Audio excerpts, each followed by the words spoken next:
I want to ask you something. How many times have you recommitted to something? A habit, a routine, a goal? You started out strong and you found yourself back at zero a few weeks later. And how many times has that cycle ended with this question that you don't actually say out loud? What is wrong with me? And you conclude that everyone else is figuring this out and somehow you can't. I want to tell you what I know after 20 years of working in holistic wellness with high capacity women. Nothing is wrong with you, but something is depleted. And depletion and discipline are not the same problem. The staying earring, they require completely different solutions. If you apply a discipline solution to a depletion problem, then you'll just keep starting over every time with a little more evidence against yourself each round. So today I am going to give you a better starting point.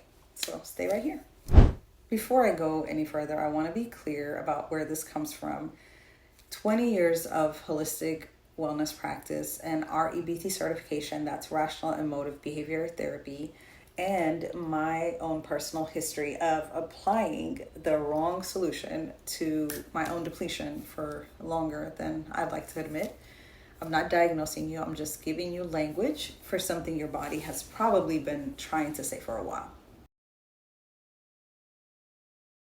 Depletion is what happens when your body, your emotions, or your spirit has been giving out more than it's been taking in for long enough that the reserves are gone, genuinely gone, not low, like gone. And with depletion, what makes it easy to misread is that it doesn't always look like you're falling apart. In high capacity women, it often looks like you're functioning, you're showing up, getting things done, looking fine on the outside while running on empty underneath. She's still going to work, still showing up for her family, still serving in her community, still saying yes when everything in her wants to say no, because she always figures it out, because that's just who she is, until the day it isn't. Here's how you know you're dealing with depletion and not a discipline problem. You want to do the thing, you just can't make yourself start.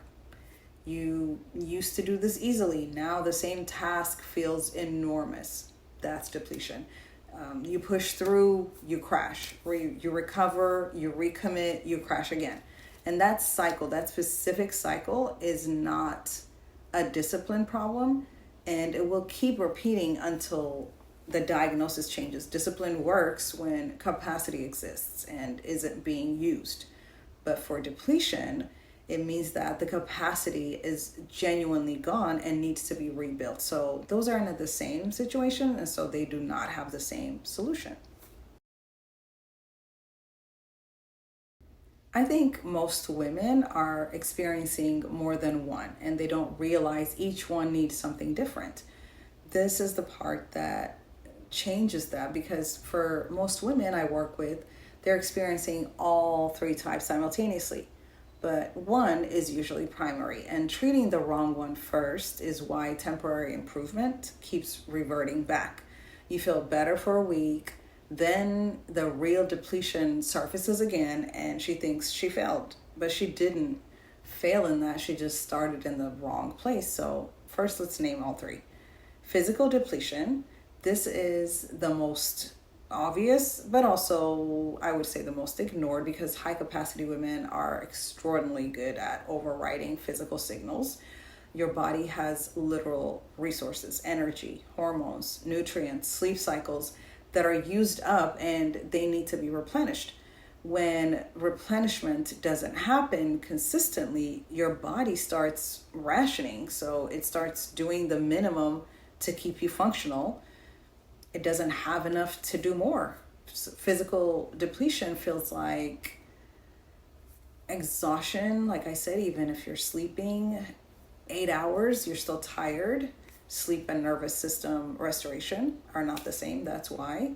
It feels like hormonal irregularities, cycles that are off, mood swings that just seem disproportionate to the situation, weight that won't respond to what used to work, brain fog, the inability to think clearly even when you've rested, physical tension that lives in your hips, your jaw, your shoulders, your lower back, something that just never releases, not even when you're trying to rest, craving sugar, caffeine, or just high stimulation because your body's searching for quick energy that it isn't getting from just genuine recovery. So, and then this is what physical depletion is not. It's not you being weak or having this character flaw. It's not your body telling you that withdrawals have been exceeding, or it is your body telling you that withdrawals have been exceeding deposits for a long time. And recovery is physical depletion requires physical input. So sleep protected as non-negotiable, nourishing food that supports your hormonal and nervous system health. You don't want, not punishment food, stewardship food, I like to call it, food that actually loves you back, movement that resolves instead of depleting you further, not more commitment, not more inputs. Emotional depletion. Now, this one is sneakier because it doesn't show up in a blood test. Emotional depletion happens when you've been giving emotionally. So holding space for others, managing conflict, absorbing stress, being available, carrying other people's needs alongside your own, without adequate emotional replenishment coming back in. The high capacity woman is especially vulnerable here because she's often the emotional center of multiple systems at once. So her family, her workplace, her friend group, her faith community. She is the safe person, the strong one, the one people bring their hard things to, and she receives it all, processes it all, holds it all while receiving very little in return. And it's not that the people around her don't care, but because she's so good at being okay, nobody thinks to ask if she needs something too. Emotional depletion feels like a shorter fuse than usual, irritability that surprises you because that's not who you are. Emotional flatness is another one, going through the motions of caring without being able to feel it, dreading interactions you used to enjoy, feeling resentful and then feeling guilty for feeling resentful. That whole specific loop, crying without knowing why, or not being able to cry at all when you should. The sense that you have nothing left to give, no tears, no, and then giving it anyway because people need you and you will not let them down.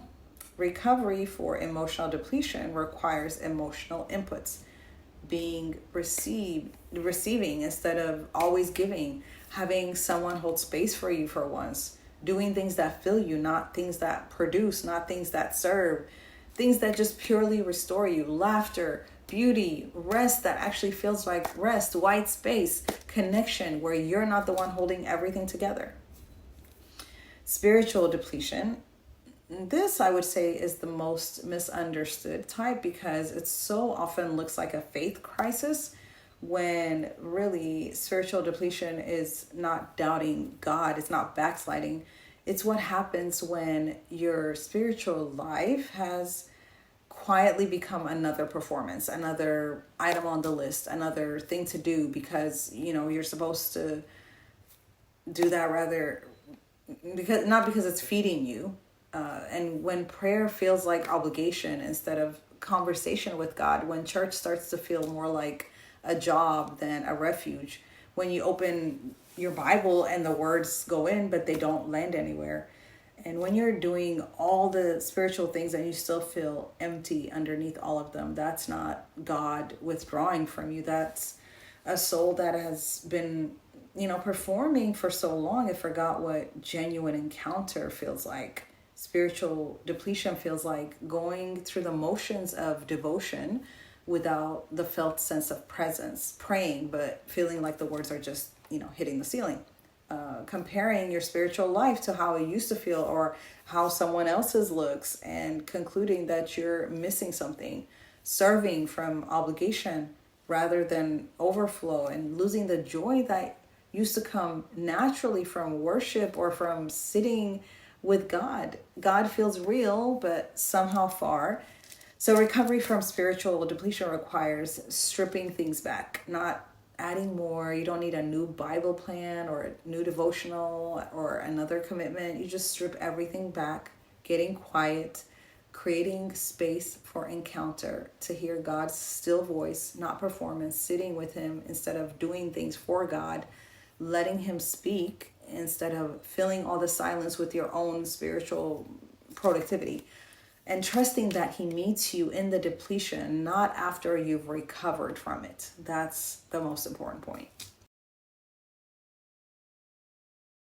Almost always, it's because the problem was misidentified at the start.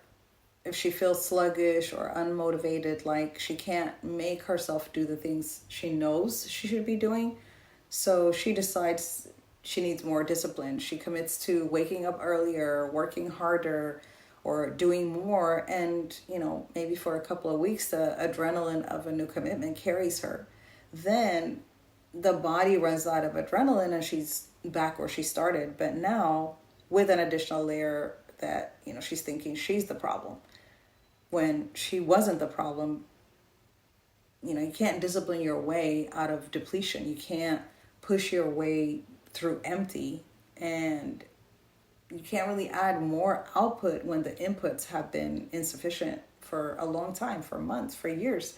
So every time you try and the cycle repeats, you're not confirming that something is wrong with you. You're confirming that depletion requires recovery. It doesn't require more effort. And this is why the cycle is so common and so painful. She has the right intention. I want to do better, but she keeps reaching for the wrong solution, which is, I need to try harder, but that's not it.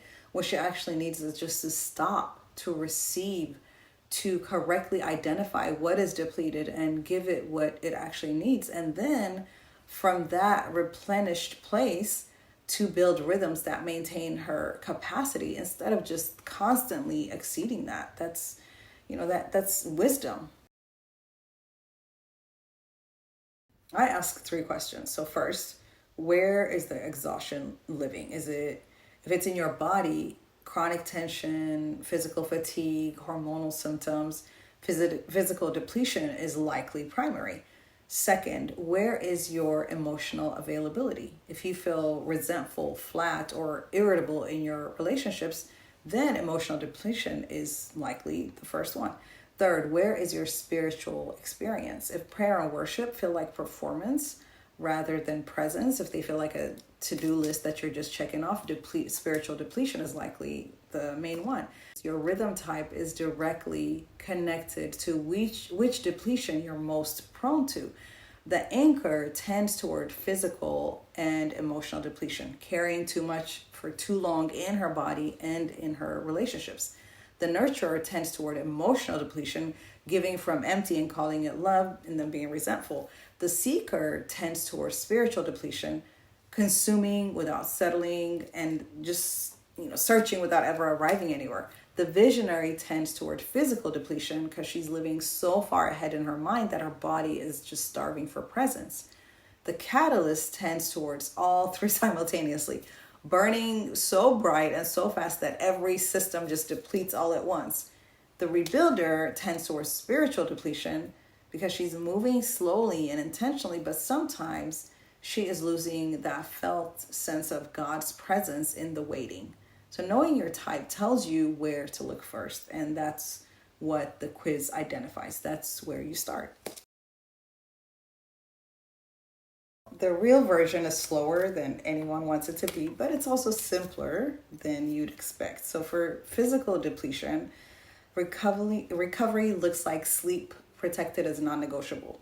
You can't negotiate it away. When things get busy, you have to protect your sleep. You go to bed at the same time if you can every night. Food that nourishes you and supports your hormonal and nervous system health. Movement that you enjoy, that restores you rather than depletes you further. So you don't have to go to the gym if that's not you. Physical depletion that has been building for years will not reverse in a week. That's just biology. For emotional depletion, recovery looks like reducing emotional output temporarily. So saying no to things that drain you, even when it's uncomfortable, and saying yes to things that feel, even when it feels indulgent, that fill you up. And finding one or two relationships where you can be received instead of always giving. Doing something purely for joy with zero productive outcome. Letting yourself be the one who needs something for a season without it meaning anything about your strength or your worth or your faith. About faith, for spiritual depletion, recovery looks like releasing the performance, just sitting quietly with God without an agenda, and letting worship be whatever it needs to be in the season, even if it's just sitting in silence and acknowledging that God is there. Reading scripture without trying to extract just immediate application and just letting it land. Releasing the comparison to how your spiritual life used to feel or how someone else's looks from the outside, and just trusting, really trusting that he meets you in the depletion, not after you've cleaned yourself up right there. It's kind of like people who clean their house before the housekeeper comes. You don't want to do that with God. You don't need to do that with God. I want to make sure that people understand this isn't just about recovery. This is about prevention. So rhythm isn't another thing to do. It's the structure that actually prevents depletion from becoming catastrophic in the first place. So when your life has rhythm, when rest is built in, when nourishment is intentional, when emotional output is balanced with emotional input, and when your spiritual life is a relationship rather than a performance, you stop needing dramatic recovery or blowing up your life to fix it, because you just stop getting so dramatically depleted. And you don't have to get back on track, because you never go so far off that getting back requires starting over. And that's the difference between a woman living in cycles and a woman living in rhythm. Cycles look like this: output until crash, recover, recommit, output until crash, repeat. Rhythm looks like this: consistent movement that includes rest, nourishment, replenishment as non-negotiable parts of the design. And you don't make that just these optional extra things. They're not rewards for productivity. They're built in by design. And they're not perfect. They're not without you having hard seasons or moments where you drift off, but they're sustainable, recoverable, and they're yours. That's what I'm building towards for myself and for every woman I'm here to serve. Three things. First, get curious instead of being critical about yourself. The next time you feel stuck, the next time this cycle starts again, instead of asking what is wrong with me, ask what is actually depleted right now. What is my body trying to tell me? Where has the withdrawal been happening without adequate replenishment? Where does the emptiness actually live? That question is a completely different starting point, and it leads somewhere. Second, identify your primary depletion: physical, emotional, spiritual. One of those landed heavier than the others while you're watching this. Start there, and you don't need to start with a new routine or commit to something. With recovery for the specific thing that is depleted, that's where you want to start. And third, take the quiz, because knowing your rhythm type tells you not just which depletion you're prone to, but how your specific wiring responds to pressure, where you specifically drift, and what your return path looks like. So it's not just generic advice I'm giving you. This is yours. It'll take you 3 minutes. It's free. The link is in the description, and I'll see you there. Stay on beat. Bye.